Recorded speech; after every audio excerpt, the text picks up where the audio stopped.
Votre argent n'est pas votre richesse, votre maison n'est pas votre richesse, votre travail non plus n'est pas votre richesse.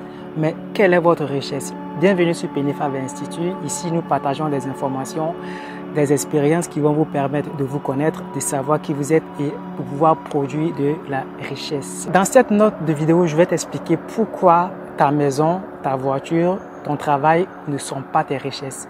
Et reste jusqu'à la fin pour que tu puisses mieux comprendre. Si tu ne restes pas jusqu'à la fin et que tu sautes sur la vidéo, tu risques de ne pas comprendre. Certains, par ignorance, comparent ou définissent même leur richesse à leur belle maison, à leur belle voiture, à leur travail.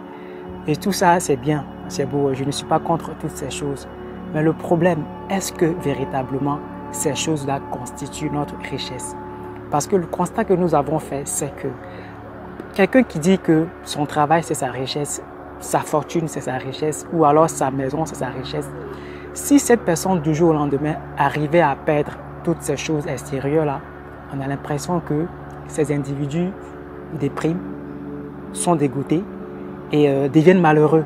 Mais on aurait pu se poser la question, mais qu'est-ce qui n'a pas marché? Toi qui étais heureux, ou tu étais content, ou même tu avais découvert le bonheur parce que tu définissais justement ta richesse par ces choses-là. Ça veut dire que ce sont ces choses extérieures, matérielles-là, qui contrôlent certains individus. Et ça, je pense que nous devrons beaucoup prendre de recul afin de pouvoir chercher à connaître quelle est notre véritable source de richesse. Nous comprenons très facilement ces personnes qui définissent leur richesse à ces choses que nous avons citées. Mais en fait, c'est facile à comprendre dans le sens que c'est des choses que nous avons héritées. Depuis l'école, la maison, c'est des choses qu'on nous a enseignées. Même dans nos temples religieux, ils nous ont appris à tout connaître, à tout savoir, à tout apprendre, sauf nous-mêmes. C'est-à-dire quand il s'agit de nous, on ne sait rien absolument de nous. Par erreur, on croit que ce sont ces choses-là, en fait, qui constituent notre bien-être ou bien qui constituent notre bonheur. Ça, c'est une grave erreur. Vu que nous avons consacré notre énergie, notre temps à ces choses extérieures, parfois, surtout notre travail, excusez-moi si j'en rigole, mais aujourd'hui, il y a des gens qui n'ont pas le temps pour eux. Quand tu leur dis, écoute, ou bien quand tu lui poses la question simplement, est-ce que tu as eu le temps à t'entretenir toi-même? Il va te dire, non, j'ai pas le temps. Et pourquoi? Il va te dire, parce que j'étais au travail, parce que j'étais occupé à faire ceci, parce que j'étais occupé à faire ça. Mais en fait, c'est une grave erreur et je pense que c'est l'ignorance. Pourquoi? Parce que si nous avons le temps pour notre boulot, pour un patron, pour des choses extérieures, ça veut dire que nous devrons être aussi capables de nous organiser de sorte à pouvoir avoir le temps pour nous. Il faut qu'on consacre énormément de temps pour nous, pour pouvoir entretenir notre corps. Et la façon dont on arrive à entretenir notre corps, quand on se lève le matin, on balaye notre maison, tout ça c'est bien, c'est beau, mais il faut qu'on ait aussi le temps pour entretenir notre monde intérieur. Parce que c'est notre monde intérieur qui constitue en fait notre vraie richesse. L'ignorance qui tue beaucoup de personnes, c'est que ces personnes ne savent pas que tout vient de l'intérieur. Que ce soit la richesse, que ce soit la santé, que ce soit le bonheur, tout ce que vous voulez, tout d'abord commence à l'intérieur. La paix, l'harmonie, toutes ces choses-là viennent de l'intérieur. Mais pour que ces choses-là soient effectives dans le monde physique, il va falloir que notre monde intérieur soit préparé. Il va falloir qu'on entretienne d'abord ces choses dans notre monde intérieur. Et donc, ils ont posé la question à Jésus, comment tu fais pour pouvoir faire tous ces miracles? Il leur a dit simplement que ce n'est pas moi qui fais, mais c'est le Père qui est en moi, le Père qui vit en moi là, qui fait tous ces miracles. Le grand maître, le grand professeur, le grand guide, Jésus-Christ. Même lui, il a dit que tout ce qu'il faisait ne venait pas de lui, mais venait de son monde intérieur, du Père qui vivait en lui. Donc, vous voyez l'enjeu ou l'importance de notre monde intérieur. Dans cette vidéo, je ne vais pas être trop long, mais je vous invite à entretenir notre monde. Je vous invite à avoir une bonne relation avec ce monde intérieur. Parce que notre force vient de notre intérieur. Tout ce que nous recherchons vient de l'intérieur.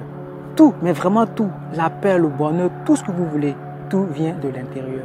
C'est pour ça qu'il est très important, ou même je dirais très impératif, d'entretenir notre monde. Parce que si nous consacrons tout notre temps aux choses extérieures, aux choses physiques, le jour où ça ne va pas marcher, ou alors le jour où ces choses vont disparaître entre nos mains, vous allez voir qu'on va commencer à être malheureux, déprimé et très dégoûté de la vie parce que on aurait résumé notre vie là à ces choses physiques qui ne sont pas d'ailleurs certaines. Ce matin, j'étais en train de discuter avec une collègue avant de tourner la vidéo. Je lui demandais, mais tu passes combien de temps devant un miroir pour juste entretenir ton apparence physique, surtout le visage? Elle me dit, ah, en tout cas, si moi j'ai rien fait devant un miroir, il faut compter un quart d'heure. Et je lui dis, mais tu médites pendant combien de temps? Elle me dit, quoi? Méditer? Méditer, pourquoi faire?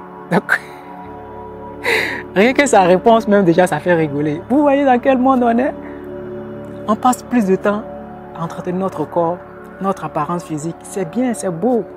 Mais le plus important, ayons aussi le temps pour notre monde intérieur. Ça, c'est la partie la plus importante. Et nous devrons mettre vraiment l'accent sur ça. Regardez un arbre, par exemple.